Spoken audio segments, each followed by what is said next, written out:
어떤 책이 이렇게 시작합니다. 그 사람은 멕시코만에서 평생을 물고기를 잡고 있었던 노인이었습니다. 그러나 80일 동안 한 마리의 고기도 잡지를 못했습니다. 그리고 나흘째가 되었습니다.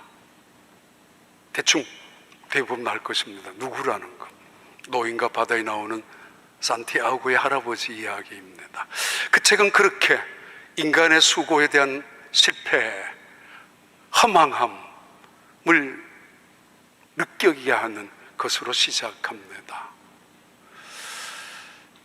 바다의 그 넓은 바다 속에 산더미만한 파도더미와 싸워야 되는 두려움,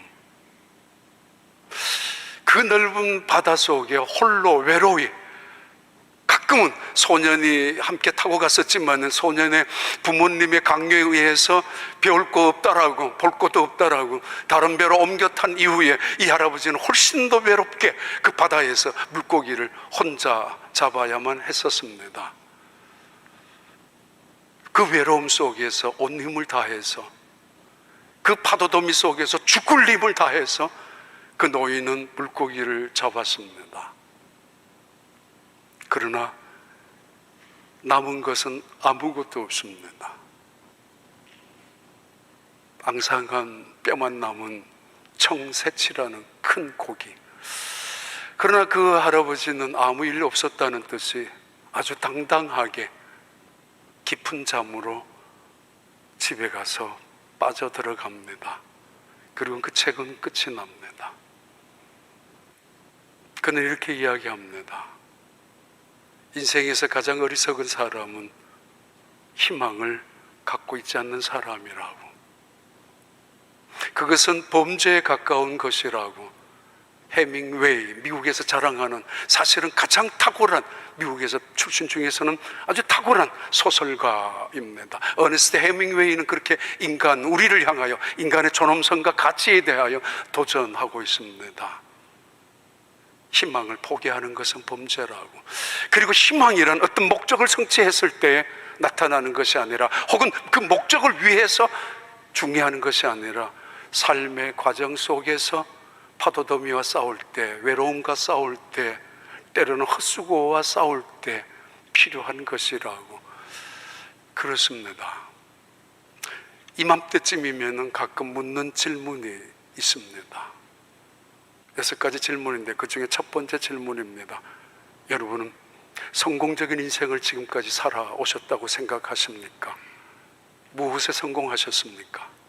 아니면 실패한 인생이라고 스스로 포기하고 자학하시는 그런 경향이 있습니까? 세상에서 성공이란 사전적인 용어는 성공, 자기가 원하는 바를 이루거나 때로는 뜻밖의 큰 일을 맡거나 혹은 자기가 꿈꾸었던 목적이나 비전을 이루는, 쟁취하는 것, 그것을 성공이라고 합니다. 근데 그 성공을 얻었다면 여러분 그 성공의 영향을 어디에서 미치고 있고 또 얼마나 그 영향을 누리고 있습니까? 만약에 패배자라면 왜 패배했습니까? 무엇 때문에 패배해 인생으로 여기고 계십니까?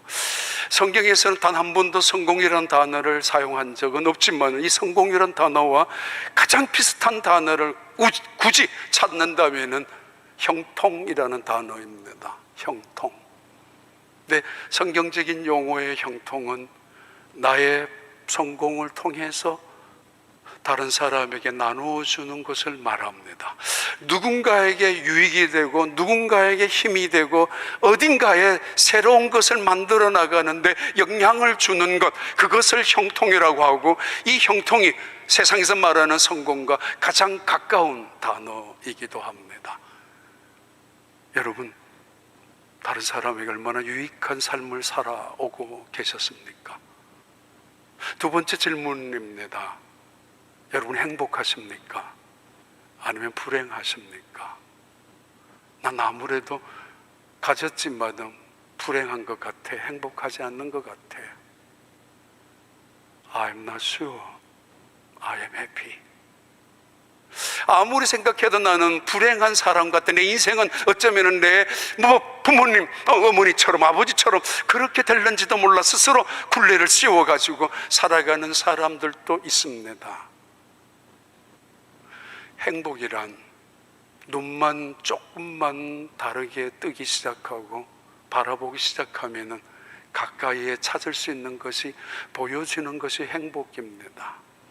마음을 조금만 낮추고 손을 내밀면은 금방이라도 우리 손에 잡을 수 있는 것이, 잡히는 것이 행복입니다.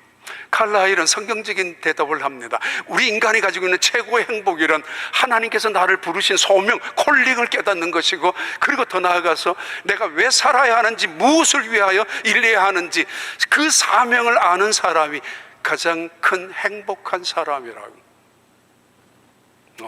방금 우리 당회원들과 인사를 했습니다만은 가끔씩 우리 총영사님이 오셔서 그렇게 인사를 하셨어요. 내가 이 자리에 온 거는, 내가 이 자리에 하나님의 정권 대사로 하나님이 보내셔서 오신 것이라고. 그래서 첫 번째 모든 사역을 교회에서 예배를 드리면서 시작하고 싶다고 말씀입니다. 그것이 행복입니다. 세 번째 질문입니다.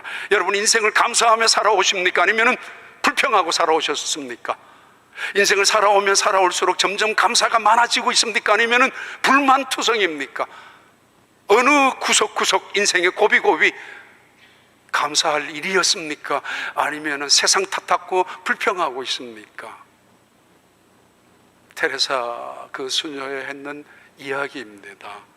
하나님은 우리를 대단한 존재로, 대단한 업적을 남기는 존재로 부르신 것이 아니라고, 우리를 신실한 사람으로 우리를 부르셨다고. God didn't call me successful. God has called me faithful. 하나님은 나를 신실한 사람으로. 무엇이 무서워요?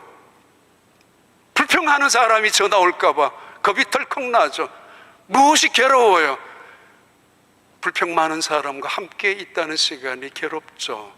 왜냐하면 점연성이 강하고 유전병처럼 자식들에게도 전달되는 것이 불평이기 때문입니다. 이유 많죠? 불평해야 될 이유. 그러나 감사할 이유는 분명합니다. 하나님의 은혜 때문입니다. 지금까지 여러분 인생은 감사하는 인생입니까? 아니면 불평이 더 많은 인생입니까? 네 번째 질문입니다. 여러분 인생은 지금까지 사랑하며 살아오셨습니까? 아니면 미워하며 살아오셨습니까? 지금까지 살아오면 인생 70년, 80년, 100년 살아오면서 많은 사람을 만나기도 됩니다. 그런데 꼴보기 싫은 사람, 미운 사람, 마음속에서 심지어 지워버리고 싶은 사람들이 점점 많아지고 있는 형편입니까? 아니면 사랑하는 사람들이 많아지고 있습니까? 죽음 앞에서 가슴을 치고 후회하는 일이 있다면 내가 모은 재산 다 쓰지 못하고 죽어가는 안타까움이 아니라 이기적인 욕심에서 이 땅에서 나를 위한 것이 아니라 누군가를, 아니 하나님이 말씀하신 말씀대로 나누며 베풀며 사랑하며 용서하며 살아갔는가, 그 문제는 대단히 소중한 문제입니다. 죽음 앞에서 두려움이 뭐예요? 왜 두려워요? 이 땅에 살아가면서 생명이라는 소중한 인생을 살아가면서 한 번도 누군가를 사랑한 본 적이 없는, 그리스도의 사랑 안에서 제대로 그 사랑을 해본 적이 없는, 그래서 이 땅에 내가 뭘 하고 살았는지, 왜 살았는지 조차 느껴본 적이 없이 살아가다가 죽음을 맞이하는 사람들, 그래서 그 죽음이 두려운 것입니다. 너희는 서로 사랑하라고. 그래서 내 제자인 줄 알게 될 것이라고. 너희는 이렇게 사랑하라고. 내가 너희를 사랑한 것처럼. 그래요. 다섯 번째 질문입니다. 여러분은 얼마나 진실하십니까? 세상은 오늘도 이익을 쫓아 혈안이 되고 권력을 쫓아 줄을 서고 있습니다만은, 여러분은 정말 권력이나 아니면 비리나 심지어 이권에 이익에 쫓아 움직이는 인생이 아니라 진리를 따라서 바람에 부는 방향제처럼 낙엽처럼 흔들리는 세상이 아니라 그 세상 속에서 진리를 부여잡고 무게를 잡고 언제나 살아가시고 계십니까? 때로는 손해보더라도, 때로는 오해를 받더라도, 어느 순간 속에서도 말입니다. 인간의 가치는 거기에 있습니다. 그 사람의 품위와 인격이 감사에 있다면 그 사람의 가치의 결정은 그 사람의 진실됨에 있습니다.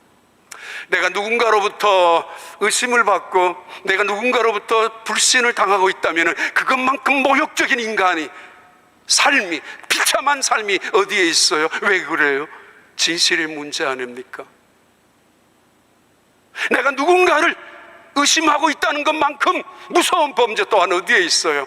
이것도 진실의 문제입니다. 사람의 가치는 진실에 있고 그 진실의 중심은 진리에, 예수 그리스도 진리에 있습니다.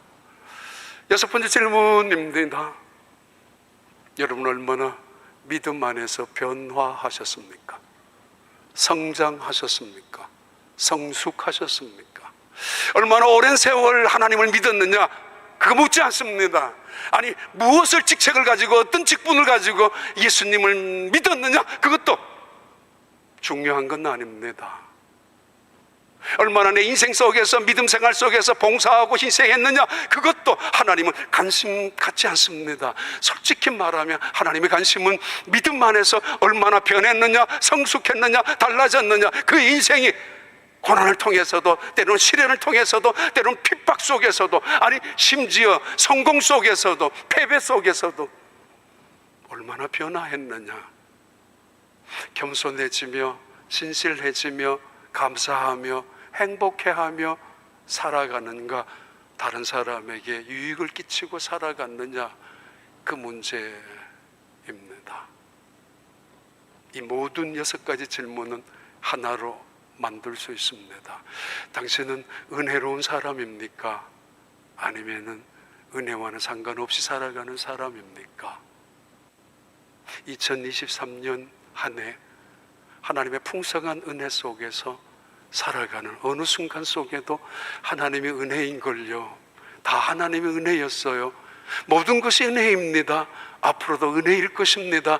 그것을 믿습니다. 이 고백이 여러분의 고백이 되고 이 고백이 세상을 이기는 지혜와 믿음의 능력이 되시기를 진심으로 축복합니다.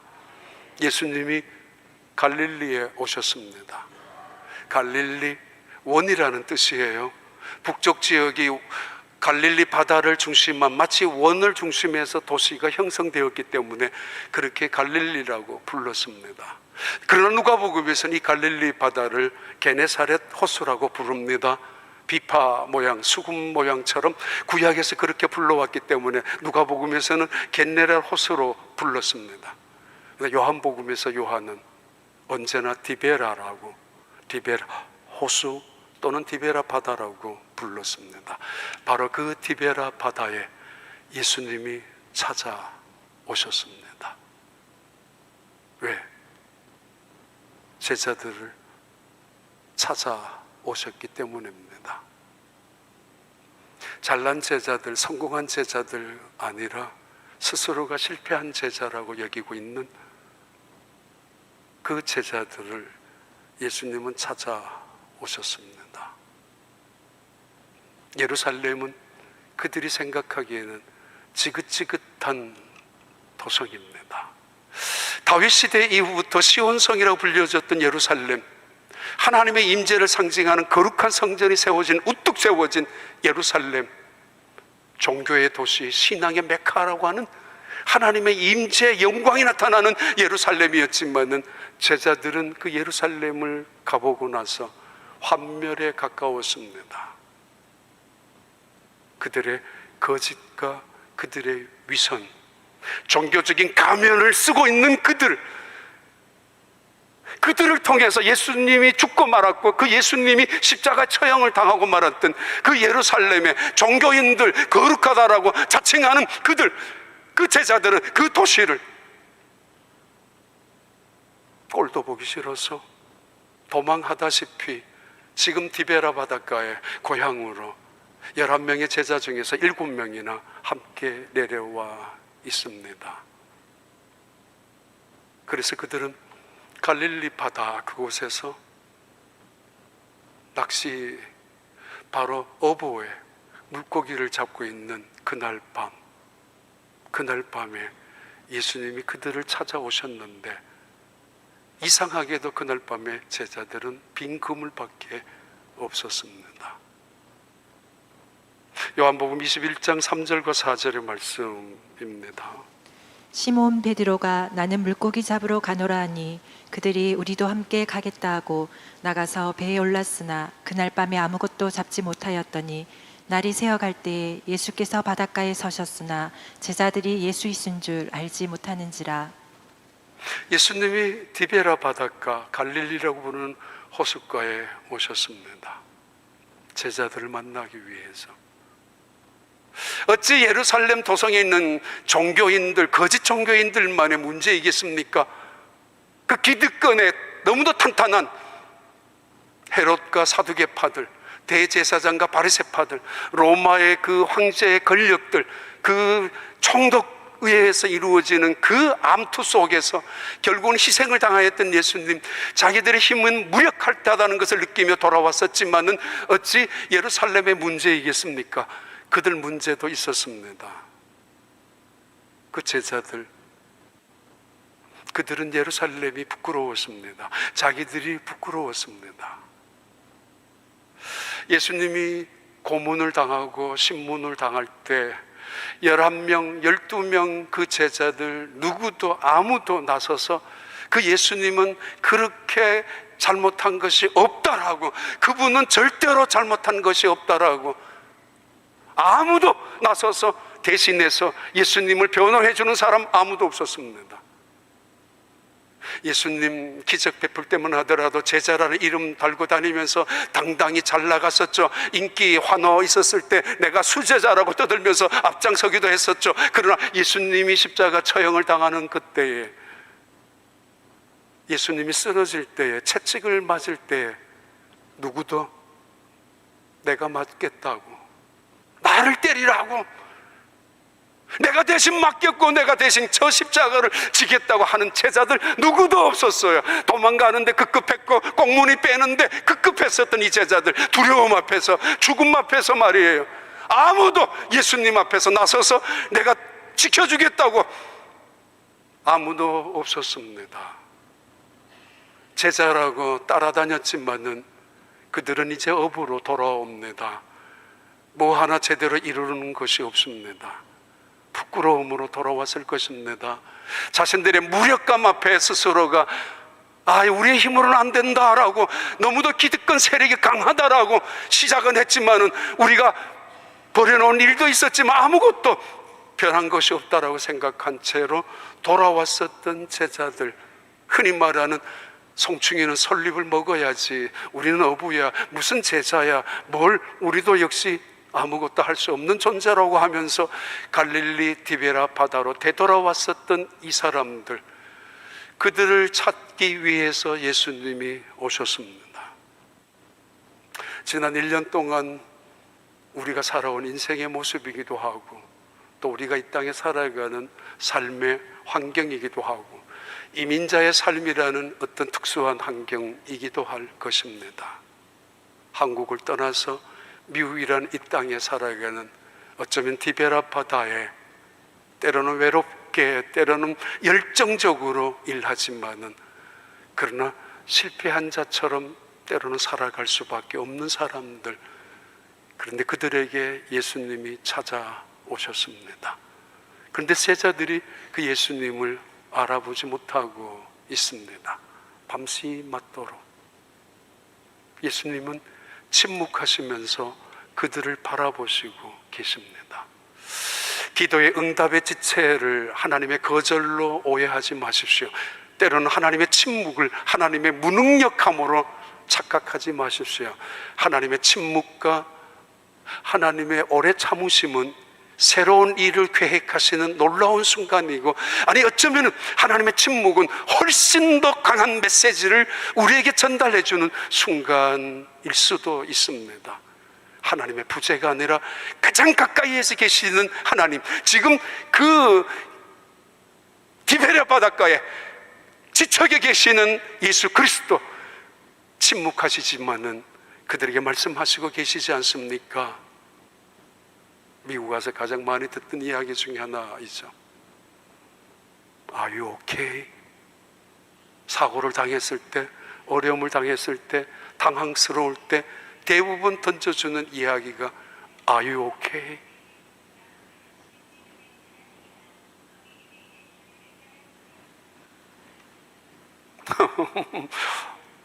당황하지 않으셔도 됩니다.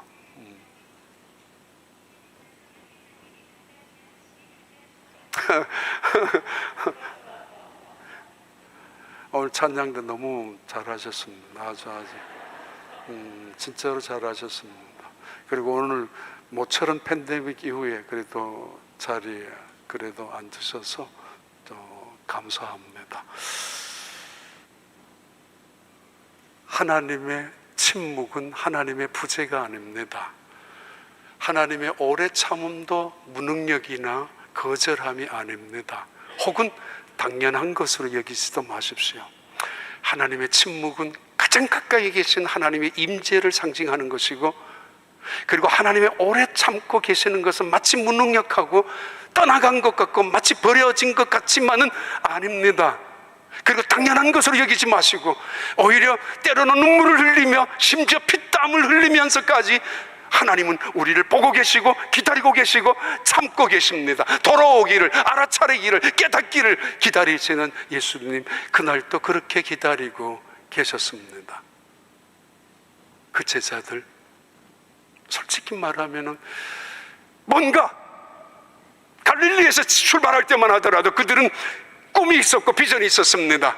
예수님을 3년 전에 만났을 때, 출발했을 때 그 예수님이라면 나라를 바꿀 것 같았고, 그 예수님이라면 그 능력과 그 지혜라면 새로운 세계, 하나님의 나라 혹은 다유왕조가 재건이 될 줄 알았습니다.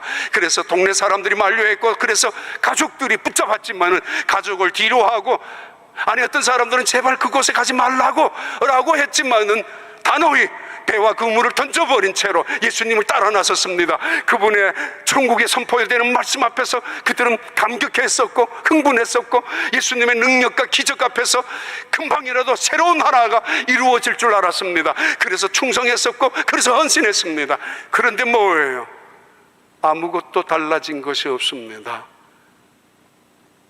헤롯 왕은 그대로 로마 황제와 결탁해서 백성들의 피를 빨아먹고 있었고, 바리새파나 그 제사장들은 역시 종교의 가면을 쓰고 있으면서 성전에 하나님의 은혜를 사모하기 위하여 찾아온 그 성도들의 가슴에 대못을 박는, 상처를 주는 노릇을 하고 있을 뿐이었습니다.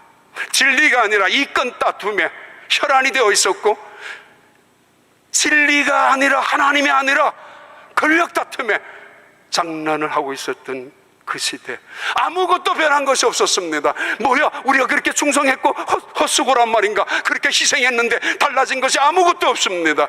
그런 허탈한 심정으로 찾아와 있는 그들에게 묻는 질문이기도 하는 침묵. Are you okay? 난 I am okay. 난 괜찮아. I am okay. 그러면서 다시 말씀하죠. 그 침묵 속에서 말씀하시는 대화예요.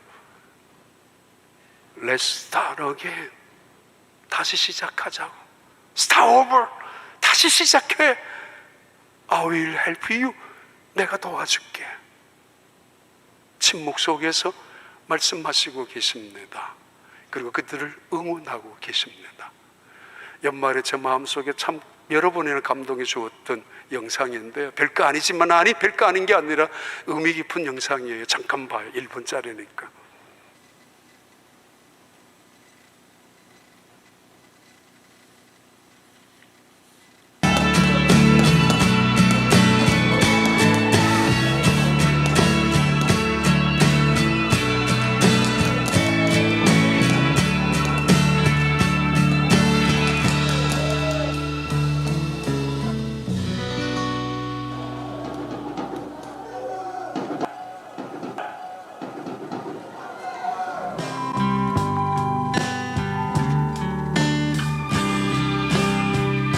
팀이 올해 지금 올 경기 전까지 해서 7연패를 하고 있었어요. 저희 선수들이 이제 생각보다 잘하더라고요. 그날 오늘 뭔가 되겠다 했는데 그때 골을 넣는 순간에 그동안 좀 뭐랄까 참아왔던 막좀 울분 같은 거 터지면서 주변에서 저한테 막 그렇게 지는 팀을 뭐하러 응원하냐 이렇게 상처가 좀 됐었는데 그런 생각도 갑자기 이렇게 뻥 뚫리는 기분이 들고 감정을 너무 막 받아가지고 너무 진짜 막 제가 어른이 되고 나서 이렇게 엉엉 울어본 적이 없는 것 같아요. 계속 지고 있는 자기의 팀을 응원하기 위하여 4시간이나 달려가서 혼자 북을 치면서 응원하다가 그날따라 이겼어요. 그래서 너무 감격해서 눈물을 흘릴 때 한 선수가 그에게 다가가서 90도나 되는 절을 하고 있는 장면입니다. 응원하러 오신 예수님, 다시 시작하라 하자고 침묵하시지만은 그들을 바라보고 계시는 예수님, 고마워서 머리를 숙이고 있는 선수들. 솔직히 이런 일은 한 번도 없었어요. 이런 일은 맞이할 수가 없었어요. 그들은 밤이 맞도록 고기를 잡았지만 한 마리도 못 잡았다고요. 어떻게 이런 일이 있을 수 있습니까? 이 제자들은 사실은 어부예요. 원래가 낚시 삼아서, 아니 취미 삼아서 낚시로 온 사람들이나 아니면 관광객 투어로 그 자리에 온 사람들이 아니라 잔뼈가 붉은 밤하늘에 달만 보아도, 달빛의 그림자만 보아도 그 고깃대가 어디로 흘러가는지 알고 있을 만큼 바람 부는 방향을 따라서도 그 고기들이 어디로 몰려가는 것조차, 때로는 파도의 물결을 쫓아서도 얼마든지 고기의 모습을 찾아갈 수 있는 사람들이 그들이었는데 그들은 한 마리도 못 잡았어요. 바로 그때 어렴풋이 날이 밝아옵니다. 침묵하시고 계시고 멀찌감치 서서 바라보고 계셨던 예수님의 모양이, 모습이 보이기 시작합니다. 아니, 저분 누구지? 저분 누구야? 그렇게 생각하는 순간에 대부분의 이 어부들 7명은 이제 손을 씻고 있고 그물을 다시 끌어올리고 있고 집으로 돌아가야 되는 마음으로, 빈손 빈 그물 텅 빈 배를 가지고 다시 돌아오는 마음으로 그때 예수님께서 보여지시고 그 순간에 예수님이 말씀하십니다. 요한복음 21장 5절의 말씀입니다. 예수께서 이르시되 얘들아 너희에게 고기가 있느냐 대답하되 없나이다. 예. 아니, 저분이 누구냐라고. 그 순간에 한 음성이 들려옵니다. 얘들아 너희들에게 고기가 있느냐고. 영어 성경은 2가지 단어로 번역하죠. Children, aren't you? Aren't you any fish? 아니면 friends, 친구들아. 그래도 이건 조금 얕잡아 보는 시작 아닙니까? 이 말을 들으면은 이 낮춰서 부르는 또는 설립게 부르는 건방진 표현이기 때문에 저거 누구야? 라고도 할 수 있고, 또는 얘들아 너희에게 고기가 있느냐? 라고 유심히 들어보면 어쩌면 빈정대는 듯한 비아냥거림으로 들을 수도 있어요. 우리 나를 버리고 떠나갔지? 너 잘 됐어? 좋은 사람 만났어? 한국 떠나서 미국 와서 잘 살고 있니? 이 직장 떠나서 저 직장으로 갔는데 괜찮아? 이런 비아냥거릴 듯한 말투였지만은 왠지 그들은 마음이 따뜻해집니다. 이상합니다. 분노로 그물을 찢어버릴 수 있어요. 오기로 엉뚱한 짓을 할 수가 있단 말이에요. 근데 그들의 마음이 뜨거워져요. 따뜻해지고 뜨거워지고 그들의 영혼처럼 흔들리기 시작합니다. 왠지 거부할 수 없는 마음으로, 아니 거절, 범접할 수 없는 음성으로 자기들에게 들려오고 있어요. 얘들아 고기가 있느냐라고. 똑같은 음성이지만 어떤 사람은 분노로, 상처로 교회를 떠나가기도 하지만 어떤 사람은 따뜻한 마음으로 듣고 있습니다. 내 영혼을 울리는, 영혼 속에서 툭 떨어지는 하나님의 말씀으로 듣고 있습니다. 언제나 하나님은 말씀으로 일하신다 그랬죠. 신실함으로 하신 말씀대로 반드시 성취한다 그랬죠. 전능하심으로 빛이 있으라 하시며 빛이 있게 하셨던 그 하나님, 그 전능하심과 그 지혜로우심을 누가 막을 수가 있습니까? 얘들아, 너희에게 고기가 있느냐라고 예수님이 던져주시는 그 말씀은 그들에게는 질책의 말씀이 아니라 따뜻하게 들려왔고 가슴이 뜨거워지는 말씀으로 들려오게 됩니다. 베드로가 누구예요? 바다 위를 건너본 적도 있는, 걸어가 본 적도 있는 사람입니다. 신앙 고백도 한 사람입니다. 예수님을 지키기 위하여 말고의 길을 자른 적도 있습니다. 그런데 예수님을 부인하기도 했던 사람 베드로였습니다. 그런데 그를 향하여 들려오는 질책의 이야기가 아니라 오히려 따뜻하게 들려오는 그 음성 앞에 그들은 귀를 기울입니다. 변화란, 은혜란, 말씀이란 여기서 시작하는 것 아닙니까? 우리도 일해야 합니다. 우리의 열심과 노력도 필요하고 우리의 공로도 업적도 능력도 그래서 소중합니다. 그러나 우리의 일도 믿음으로 해야 합니다. 그러기에 대답 들어봐요. 너희들 잡은 것이 있니? 없습니다. 아무것도 없습니다. 아무것도 없다고. 우리 인생을 결산하는 질문이기도 합니다. 너희들 손에 익투수 물고기들이 있느냐? 그들은 그렇게 얻어 들었지만은 예수님 말씀하셨다고 그랬죠. 프로스파기온이라고. 가장 소중한 것을 너희 인생에 갖고 있느냐고. 내 손에 잡고 있는 거, 내가 땀 흘렸고 때로 눈물을 흘리면서 모아둔 것들, 내 것 움켜잡습니다. 소중하고 아깝습니다. 버리기에는 너무도 소중한 것들입니다. 내 노력, 내 능력으로 이루어 놓은 내 손바닥 위에 올려놓은 것들이 있습니다. 내 공로이고 내 자랑이고 그렇습니다. 그런데 어느 순간 예수님께서 묻고 계십니다. 고기가 있느냐고. 주님 앞에 설 때, 하나님 앞에 설 때도 최고의 손님 앞에 최고의 진품을 내어드리는 것처럼 하나님 앞에 내어드릴 것이 있느냐라고 말씀하고 있습니다. 아무것도 없습니다. 그들의 대답입니다. 그들의 대답 속에서 예수님은 최후로 말씀하시고 계십니다. 요한복음 21장 6절부터 7절까지 말씀입니다. 이르시되 그물을 배 오른편에 던지라. 그리하면 잡으리라 하시니 이에 던졌더니 물고기가 많아 그물을 들 수 없더라. 예수께서 사랑하시는 그 제자가 베드로에게 이르되 주님이시라 하니 시몬 베드로가 벗고 있다가 주님이라 하는 말을 듣고 겉옷을 두른 후에 바다로 뛰어내리더라.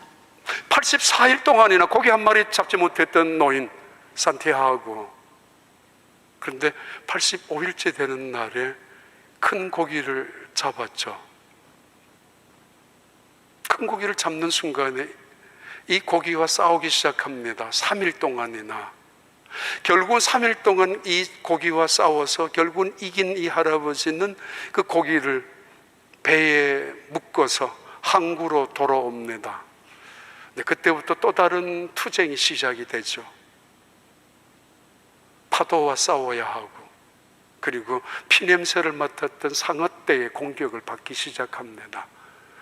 그래서 싸웁니다. 지칠 때도 지쳐있는 할아버지는 끊임없이 싸웁니다. 그 유명한 대사입니다.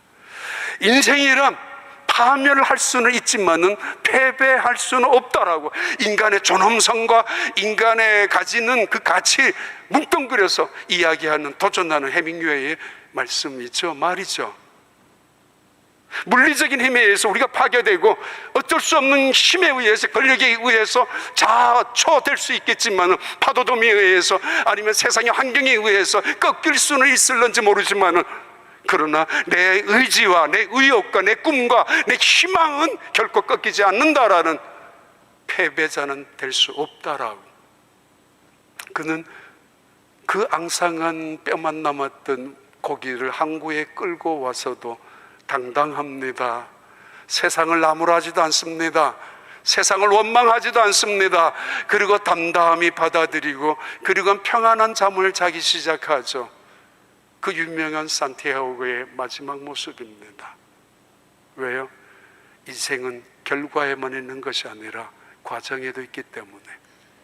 마치 내 힘으로는 아무것도 할 수 없어서 무력감을 가지고 고향으로 돌아왔고 뭔가 계획을 꿈꾸면서 시작한 일이었지만은, 그래서 그것이 물거품이 되었을 때 헛수고라고 생각하고 돌아왔지만은, 그러나 그렇지 않습니다. 3년 동안이나 일했던, 수고했던 봉사는 고스란히 남아 있습니다. 오늘 교회의 역사는 그들로부터 시작된 것이 아닙니까? 예수님 말씀 다시 하십니다. 빈 그물로 지금 다시 배를 내리고 돌아오려고 했던 그들에게 배 오른편에 그물을 던지라고. Throw your net on the right side of your boat, 어떤 ship, 배나 보트의 오른쪽에. 혹고쯤에는 밤새도록 고집스러워서 왼쪽 편만, 달을 보면서 바람 보면서 왼쪽 편만 그물을 내렸었다고 하더라도, 아니 이 세상에 이런 바보들이 어디 있겠습니까? 아무리 어리석고 인간의 미련함이 끝이 없다 할지라도 미련스럽게 밤새도록 왼편에만 그물을 잡을 턱이 있었겠습니까? 밤새도록 전후 좌우 아마 그물을 내렸을 것입니다. 그런데 예수님 말씀하십니다. 오른편에 던지라고. Cast it, your net on the right side. 왜요? 오른쪽에 비밀이 있다고요? 아니에요. 깊은 곳에 기밀이 있기 때문에 아니에요. 큰 나무 덩어리 하나가 큰 약효가 있었기 때문에 아닙니다. 너의 생각과 너의 고집을 내려놓아. 신발 벗어야 돼. 다시 시작하는 거야.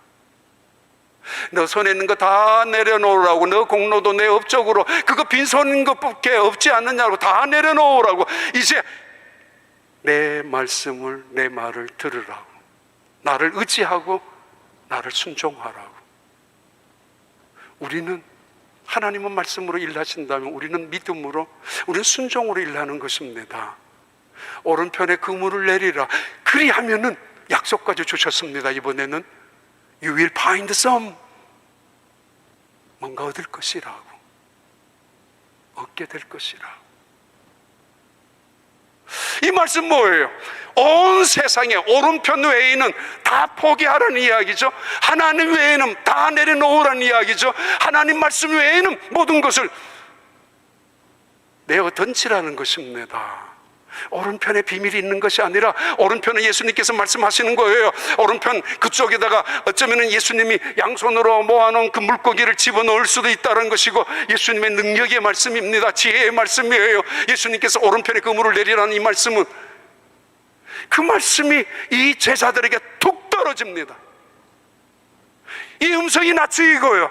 따뜻하게 그들의 영혼에 뜨겁게 만들었던 그 예수님의 말씀이 어느 순간 풍랑을 향하여 꾸짖었던 예수님의 음성, 바다를 향하여 꾸짖었던 예수님의 말씀, 죽었던 야이로 해당장을 딸을 향하여 달리 다쿰 하셨던 예수님의 그 음성, 나사로의 무덤을 향하여, 아니 이 세상에 누가 그런 명령을 할 수 있습니까? 아니 그 명령 앞에, 그 말씀 앞에 누가 너라고 거절할 수가 있습니까? 천지를 창조하신 하나님, 그 아들 예수님께서 말씀하셨지 않습니까? 나사로 무덤을 향하여 나사로야 나오너라고. 그 음성, 그 말씀, 그 예수님이 말씀하십니다. 오른편에 그물을 내리라고. 그들이 그대로 내렸습니다. 깜짝 놀라죠. 손끝이 알죠.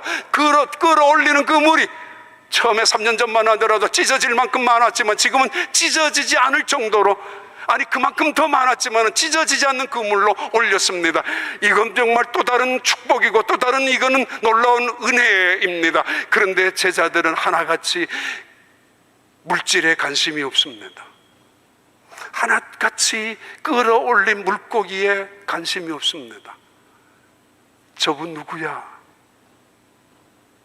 그동안에 침묵하고 계셨던 저분이 누구냐고. 우리를 바라보고 계셨던, 우리 곁에 계셨던, 그리고 배 오른편에 그물을 내리라고 말씀하셔서 기적같이 그 물고기를 밤이 맞도록 한 마리도 못 잡았는데, 이렇게 어디서 왔는지 설명할 수 없는 기적이 그들에겐 경험되어졌습니다. 저분이 누구냐? 요한이 말합니다. 예수님이야. 부활하신 예수님이야. 그 말을 듣자마자 베드로는 벗어도 오던 겉옷을 다시 입고 바다를 향하여 달려들어가고 뛰어갑니다. 예수님을 만나고 싶어서. 아니, 불과 며칠 전 예수님을 모른다라고 부인하고 저주했었던 그 죄책감에 사로잡혀 있었던 이 베드로, 근데 그를 찾아오셨던 예수님, 언젠가 만나면 용서를 빌고 싶었고 잘못했다라고 무릎을 꿇고 싶었던 그 베드로, 지금 끌어올린 물고기 더미 앞에서 예수님을 찾고 발견하고 기쁨으로, 흥분으로 바다 위를 달려갑니다.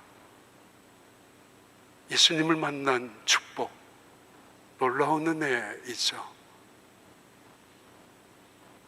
2023년 우리는 어쩌면은 또다시 시작하는 자리가 똑같은 자리의 반복일 수도 있겠지만은 아픔의 자리로 또는 실패의 자리로 갈릴리 디베라 바다에 있을 수도 있습니다. 연말만 되면 목사님 이제 나 못합니다. 해보니까 힘들어요. 케플러스도 그렇고 집사도 그렇고 무슨 사역팀도 그렇고 성가대도 그렇고 뭐 다 그렇습니다. 힘들어서 못하겠다고. 아니, 나는 어부가 제격이라고. 무슨 제자냐고. 세상 달라진 게, 내가 가르쳤지만은, 내가 보여줬지만은 교회 달라진 거, 세상 달라진 거 아무것도 없다라고. 아닙니다. 세상은 달라지고 있었습니다. 예수님은 오늘도 살아계신 분이기 때문이고, 하나님은 살아서 이 역사를 움직여 나가는 분이기 때문입니다. 그런 그들 자리 디베라 바다에 찾아오셔서 예수님이 물고기가 아니라 사람 낚는 어부가 되는 사명을 다시 확인하시고, 그들은 잡아놓은 물고기 앞에서 흥분하는 것이 아니라 그분이 예수님이라는 사실 앞에서 기쁨으로 바다 위를, 물리를 달려갑니다. 이 기쁨, 이 은혜, 이 감격이 2023년 디베라 바닷가에 찾아오신 예수님을 통하여 경험되어지는 축복의 한 해가 되시기를 진심으로 축복합니다. 하나님 감사합니다.